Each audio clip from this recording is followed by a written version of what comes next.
Hi friends, எல்லாருக்குமே good evening. Welcome to Delhi சமையலறை channel. இன்றைக்கி என்ன ஸ்பெஷல் டின்னருன்னு பார்த்தீங்கன்னா, சாம்பார் சாப்பாடு, அப்புறமா சிக்கன் ஹாட் தொக்கு, அப்புறமா ப்ரான்ஸ் தொக்கு. அதுக்காக நான் சாம்பாருக்காக பருப்பு ஒரு கப் எடுத்து அதில் மஞ்சள் தூள், உப்பு, அப்புறமா தக்காளியை வந்துட்டு சாப் பண்ணி போட்டு ஒரு 4 விசிலுக்கு வச்சுக்க போகிறேன். நாங்கள் அரிசி களி போட்டிருக்கோம் ஒரு கப்பு, அதுவுமே கொதிச்சிட்ருக்கு. அண்ட் சிக்கன் ஹாட் தொக்கு வந்துட்டு என் ஹஸ்பண்ட்காக செய்ய போகிறேன். அண்ட் ப்ரான்ஸ் தொக்கு எனக்காக, என் பையனுக்காக, பெரிய பையனுக்காக. ஏன்னா நாங்கள் 2 பேருமே வந்துட்டு அதாவது சிக்கனோ சரி மட்டனோ சரி, அந்த ஈரல் குண்டிக்கான்னு சொல்லுவாங்க, அதெல்லாம் நாங்கள் சாப்பிட மாட்டோம். அது ஹெல்தி தான், பட் எங்களுக்கு அது பிடிக்காது, அதனால நாங்கள் சாப்பிட மாட்டோம். ஸோ இவங்களுக்காக தனியாகவும் எங்களுக்காக தனியாகவும் நான் ப்ரிப்பேர் பண்ணிக்கிறேன்.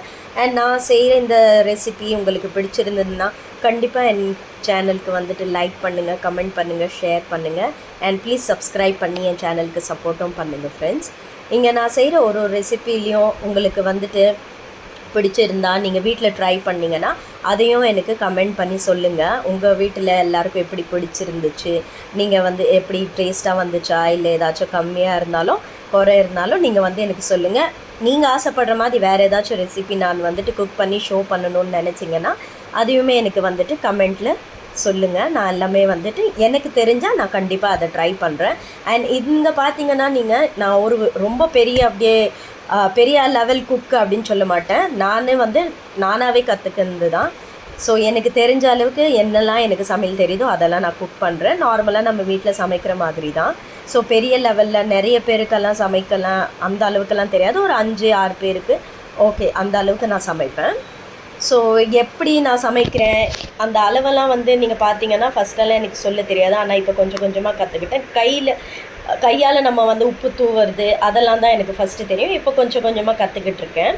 ஸோ அந்த இதில் நான் உங்களுக்கும் ஷேர் பண்ணுறேன். எப்படின்னு பார்த்தீங்கன்னா, என்ன மாதிரி நிறைய ஹவுஸ் ஒய்ஃப் இருப்பாங்க, சமைக்கலாம் மாட்டாங்க ஃபஸ்ட்டு. அதாவது நான் படிக்கிற டைமெல்லாம் சமைச்சதெல்லாம் கிடையாது. வெறும் டீ போட்டு கொடுப்பேன் எங்கள் அம்மாவுக்கு. மற்றபடி அப்படி எதுவும் வேலை செய்தது கிடையாது. அதுக்கப்புறமா வேலை செய்ய போனதுக்கப்புறமா சாதம் வெடிக்கிறது, சாம்பார் செய்கிறது, அந்த லெவல் வரைக்கும் தான் தெரியுமே தவிர கறி குழம்பு வைக்கிறது அதெல்லாம் நான் கற்றுக்கினதே கிடையாது. அது ஆட்டோமேட்டிக்காக வந்துருச்சு. பார்த்திங்கன்னா எங்கள் டேடி ஷெஃப்பு, எங்கள் பெரிய அண்ணனும் ஷெஃப்பு, எங்கள் அம்மாவும் நல்லா குக் பண்ணுவாங்க. அது தெரில எப்படியோ தன்னால் வந்துருச்சு எனக்கும் சமைக்கிறது. ஸோ எல்லாருக்குமே நான் சமைச்சா ரொம்ப பிடிக்கும். எங்கள் அம்மா கைப்பக்குவம் வந்துருச்சுன்னு எங்கள் அண்ணனுங்க சொல்லுவாங்க. அண்ட் என் ஹஸ்பண்ட்க்கும் நான் குக் பண்ணால் ரொம்பவே பிடிக்கும். இங்கே பார்த்தீங்கன்னா நான் சாம்பாருக்கான ப்ரிப்ரேஷன் பண்ணிகிட்ருக்கேன். நார்மல் தாளிப்பு, கடுகு, ஜீரகம், வெந்தயம், கருவேப்பிலை, வெங்காயம், அப்புறம் சாம்பார் பொடி, அப்புறம் பார்த்திங்கன்னா உப்பு, மஞ்சள் தூள், மிளகாத்தூள் இதெல்லாம் போட்டு நல்லா வதங்கி வந்ததுக்கப்புறம் தக்காளி இதெல்லாம் போட்டு வதங்கி வந்ததுக்கப்புறம் என்கிட்ட அவைலபிளாக இருந்த வெஜிடபிள் பார்த்திங்கன்னா பீன்ஸு, கேரட்டு, கத்திரிக்காய், உருளைக்கிழங்கு. அண்ட் இது கூட நான் இன்றைக்கி மாங்காய் சேர்த்து தான் பண்ண போகிறேன். மாங்காய் போட்டு, பச்சை மாங்காய் போட்டு சாம்பார் நான் இன்றைக்கி வைக்க போகிறேன். ஆனால் சீரியஸாக சொல்கிறேன் ஃப்ரெண்ட்ஸ், ரொம்பவே டேஸ்ட்டாக இருந்துச்சு. யூஸ்வலி நான் சாம்பார் அவ்வளோ லைக் பண்ண மாட்டேன். ஆனாலும் இன்றைக்கி இது செய்தது, நான் மாங்காய்லாம் போட்டு செய்தது ரொம்பவே டேஸ்ட்டாக வந்துச்சு. நான் நல்லா சாப்பிட்டேன் பார்த்துக்கோங்க. ஸோ அங்கே வெஜிடபிள்ஸ் எல்லாம் குக் ஆகிறது கொஞ்சமாக தண்ணியை விட்டுட்டு மூடி போட்டு அதை சைடில் வச்சுக்கிட்டேன். இங்கே நான் சிக்கன் ஹாட் ப்ரிப்பேர் பண்ணுறதுக்காக தொட்டு ஒரு கடாய் எடுத்துக்கிட்டேன். இதில் ஒரு 5-6 பல்லு பெரிய சைஸ் பூண்டு, வெள்ளை பூண்டு எடுத்து இடித்து வச்சுருக்கேன். ஒரு பெரிய டேபிள் ஸ்பூன் அளவுக்கு எண்ணெய் சேர்த்து அதில் அந்த பூண்டையும் போட்டுட்டு, இங்கே பார்த்தீங்கன்னா ஒரு பெரிய சைஸ் வெங்காயம், நான் மீடியம் சைஸ் சொல்லலாம், வெங்காயத்தை கட் பண்ணி ஸ்லைஸ் பண்ணி போட்டுருக்கேன். இந்த இன்னொரு பார்த்தீங்கன்னா ஒரு போராட்டம் போட்டுட்ருக்கேன் நான் இந்த வெங்காயத்தோடு. அது ப்ராப்பராக கட் பண்ணலை போல். அதை எடுத்து மறுபடியும் கட் பண்ணி ரிட்டன் அதை கடாயில் போட்டு ஆட் பண்ணிக்கிட்டேன். இது நிறைய அப்படியே ப்ரௌன் ஆகி பொரிஞ்சு வரணுன்னெல்லாம் அவசியம் கிடையாது. லைட்டாக இது நமக்கு டிரான்ஸ்லூசன்ட் ஆனால் போதும். கூடவே அந்த ஹார்ட்டை நம்ம ஆட் பண்ணிக்க போகிறோம். இது கூட இப்போதைக்கு எதுவுமே ஆட் பண்ணலை, வெறும் இந்த ஹார்ட்டை ஆட் பண்ணிவிட்டு நல்லா இதை மிக்ஸ் பண்ணிவிட்டு மூடி வச்சுக்க போகிறேன். ஏன்னா இதிலேருந்து நிறைய தண்ணி வரும் பார்த்துக்கோங்க. இந்த டைம்லேயே நம்ம மசாலாலாம் போட்டால் ஒரு மாதிரி என்ன கொள்ளன்னு ஆகிடும்னு சொல்கிறேன்.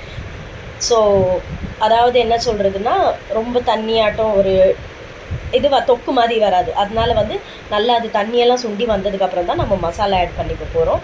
நான் இங்கே என்ன பிளான் பண்ணேன்னு பார்த்தீங்கன்னா, கடிஞ்சு வச்ச பருப்பை நம்ம இந்த கடாயில் ஊற்றி நம்ம செய்வோமா, மிக்ஸ் பண்ணி இதை கொதிக்க விடுவோமான்னு பார்த்தேன். ஆனால் வேலைக்கு ஆகாது, ஆல்ரெடி லேட் ஆயிடுச்சு டின்னர். அதனால் சரி இந்த காயெல்லாம் வேக டைம் ஆகும்னு சொல்லி இந்த கடாயில் உள்ள காயெல்லாம் நான் மறுபடியும் குக்கரில் ட்ரான்ஸ்ஃபர் பண்ணி அந்த குக்கரில் இன்னும் 2 விசில் வச்சு எடுத்துக்கிட்டேன். ஸோ குயிக்காக வந்துட்டு எனக்கு சாம்பார் ரெடி ஆயிடுச்சு. ஏன்னா ஆல்ரெடி லேட் ஆனதுனால பசங்களும் சாப்பிடணும் இல்லையா, அவங்களுக்காகவே குயிக்காக செய்ய வேண்டியதாகிடுச்சு. குக்கர் இருக்கிறதுனால நமக்கு ஈஸியாக ஆயிடுது, இல்லைன்னா வந்துட்டு ரொம்ப கஷ்டங்க.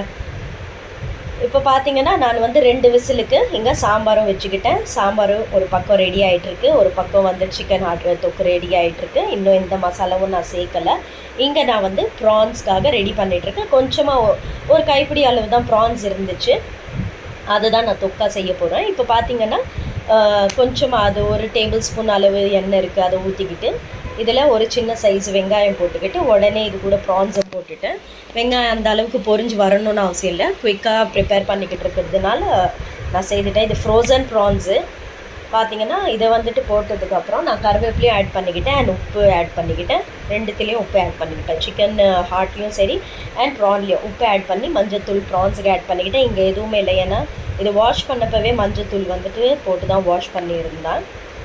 நீங்கள் பார்த்தீங்கன்னா நான் வந்துட்டு ஒரு ஸ்பூன் வந்துட்டு சில்லி பவுடரும் காஷ்மீரி சில்லி தான் போட்டேன், பார்த்துக்கோங்க. காஷ்மீரி சில்லி, அதுக்கப்புறமா வந்துட்டு பெப்பர் தூள் போட்டு அதை வந்து நல்லா மிக்ஸ் பண்ணி விட்டுட்டு கொஞ்சம் நேரம் ஒரு 5 நிமிஷம் விட்டுருந்தேன். அப்புறமா அதை வந்து சென்டர் ஸ்ப்ரெட் பண்ணி விட்டு கிளியர் பண்ணிவிட்டு அங்கே வந்து ஒரு தக்காளியும் போட்டு மூடி வச்சுக்கிட்டேன் ஜஸ்ட் ஒரு 5 மினிட்ஸ்க்காக.